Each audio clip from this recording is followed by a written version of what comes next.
Hyderabad మాధాపూర్లో commercial complex నిర్మాణం కోసం cellar తవ్వుతుండగా ప్రమాదం జరిగింది. పైనుంచి మట్టి పెళ్లలు కూలడంతో కింద పనిచేస్తున్న కూలీలు అందులో కూరుకుపోయారు.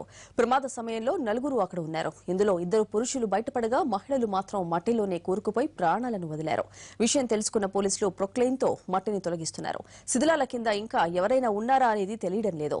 గాయపడ్డ వారిని ఆసుపత్రికి తరలించారు. బిల్డర్ అందుబాటులో లేడని స్థానికులు చెబుతున్నారు.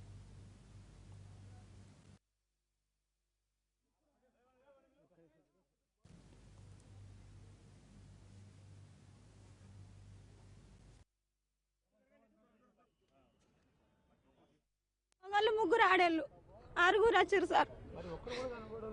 హాస్పిటల్ వేసుకుపోయారంట కదా సార్. ఇద్దరిని తీసుకుపోయారు. ఇద్దరు ఇక్కడ ఉన్నారు. మిగతా ఇద్దరు ఇంకిద్దరు ఎక్కడ ఉన్నారేమో సార్. మేము ఇంకా వేరేది ఇక్కడ సైడ్ పోయింటే ఇప్పుడు గుర్తు అయితే వచ్చినాం. అది కూలి మా వాళ్ళు దాంట్లో పని చేస్తున్నారు. అప్పుడు కూలి పడిపోయారు. దాంట్లో ఇద్దరు అందరు 4 ఉండే. ఇద్దరు మగవాళ్ళు బయటకు వచ్చేసారు. ఇద్దరు దాంట్లో మొత్తం 4 ఇద్దరు మగవాళ్ళు ఓకే సేఫ్. ఇద్దరు లేడీస్ మాత్రము ఏ ఊరమ్మా? మరి బీపేట సార్.